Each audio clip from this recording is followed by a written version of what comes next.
Last time, we started to talk about one of the main branches of the historical critical method of interpreting the Bible, that being literary criticism. Literary criticism covers many methods that seek to explain the meaning of the text by evaluating the literary structure and features, date of writing, authorship, original audience, literary sources, and so on. Here's the four big branches of biblical literary criticism that modern scholars tend to use today. Source criticism. Source criticism aims to understand the various sources that contributed to the development of a biblical book. More on source criticism later. Form criticism. This critical approach to the study of the Bible focuses on the various literary types or genres found in the biblical books. Again, we'll look more at this one later. Redaction criticism. The aim of redaction criticism is to reconstruct the theological themes or motifs reflected in the present form of the text that may be different from its original theological purpose. Canonical criticism. This is similar to redaction criticism, but is more concerned with the theological message of the various books in the light of the message of the entire canon. Now, let's jump back and take a closer look at source criticism. The application of source criticism to the biblical texts was what led to the argument by Julius Wellhausen in 1878 that the Pentateuch was composed of 4 different literary and theological documents. This came to be known as the documentary hypothesis. Wellhausen labeled these 4 separate documents as J, E, P, and D, J being the Yahwistic source, E the Elohist source, P the priestly source, and D the Deuteronomic source. He believed that these sources originated at different times between the 9th and 5th centuries BC.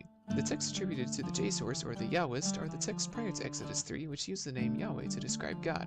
J source is believed to be the oldest of the 4 sources, possibly dating to around 950 BC. J source is believed to make up around half of the books of Genesis and Exodus, as well as portions of the book of Numbers. J focuses mainly on the history of the ancestors of the southern tribe of Judah, and is characterized by his frequent use of elegant language. The texts attributed to the E source or the Elohist are the texts prior to Exodus 3, which use the generic name Elohim rather than the personal name of Yahweh to describe God. Visions and dreams are common in E source. E source makes up 1/3 of the book of Genesis and half of the book of Exodus, as well as small portions of Numbers. E source is slightly less elegant in its use of language than is J source. E source is believed to have been composed around 850 BC.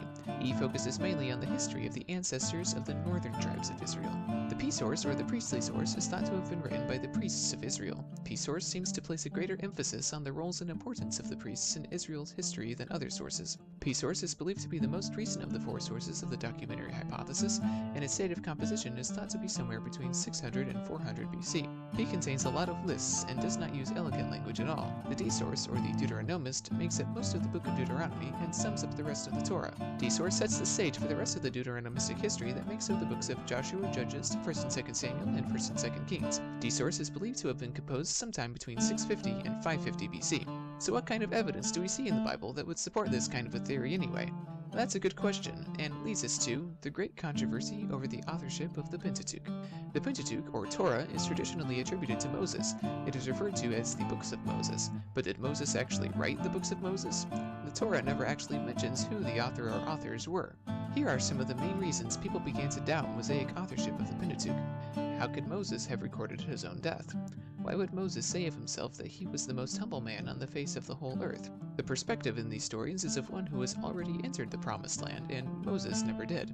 There are 2 different accounts of the naming of Beersheba. There are 3 records of the giving of the Decalogue, or the 10 Commandments, by Moses. There are 2 different cases of Joshua's appointment in both Numbers 27:12-13 and Deuteronomy 31:14-15 and 23. There are 2 different orders of events in the creation story in Genesis 1-3. There are 2 different locations for Benjamin's birthplace in Genesis 35:16-19 and 35:23-26. There are 2 different accounts of human language and its origins in Genesis 11:1 and 10:5, 20, and 31. And there are differences at what point in history the name Yahweh was first introduced. The writer uses this name in Genesis 12:7, even though God doesn't reveal this name to Moses until Exodus 6:3.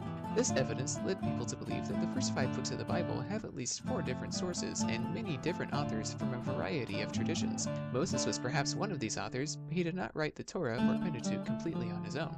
But let us move on to form criticism. There are 6 major literary forms or genres in the Old Testament: narratives, law, poetry, prophecy, wisdom, and apocalyptic.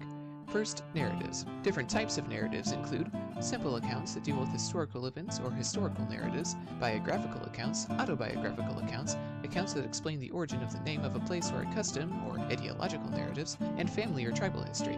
Some Old Testament books which contain substantial sections of narratives are Genesis, Exodus, Numbers, Joshua, Judges, 1st and 2nd Samuel, 1st and 2nd Kings, Ruth, Esther, 1st and 2nd Chronicles, Ezra, and Nehemiah. Next up, the law, or legal materials. Some different types of legal materials include prohibitions, prescriptions, instructions, and commands. Some Old Testament books that contain large amounts of legal materials are Exodus, Leviticus, Numbers, and Deuteronomy. Next, we have poetry. Poetry is found all over the Old Testament and makes up approximately 1/3 of all Old Testament material. Old Testament books made up entirely of poetry are Psalms, Proverbs, Song of Songs, and Lamentations. Next up, prophecy. A prophecy, also called an oracle, is a message from God that the prophet was under constraint to speak. Usually, the prophet gave his prophecy through messenger-style speeches. Prophecies make up most of the latter prophets, but are also seen throughout portions of the former prophets, as well as a few sections in the Torah and the writings. Next, we also have the works of wisdom literature, which are teachings that utilize discourses or dialogues and proverbial statements. Some Old Testament books that are made up mostly of wisdom literature would be Job, Proverbs, and Ecclesiastes. And finally, we have apocalyptic literature. Apocalyptic literature contains visions about the sudden and catastrophic end of history and the establishment of God's kingdom through his direct intervention in human affairs. Some Old Testament books containing sections of apocalyptic literature include Daniel, Isaiah, Ezekiel, Joel, and Zechariah. And so concludes our brief look at form criticism. Next time, we'll learn more about how to use form criticism, as well as source, redaction, and canonical criticisms in order to read the Bible like a boss. Until then, thank you for watching.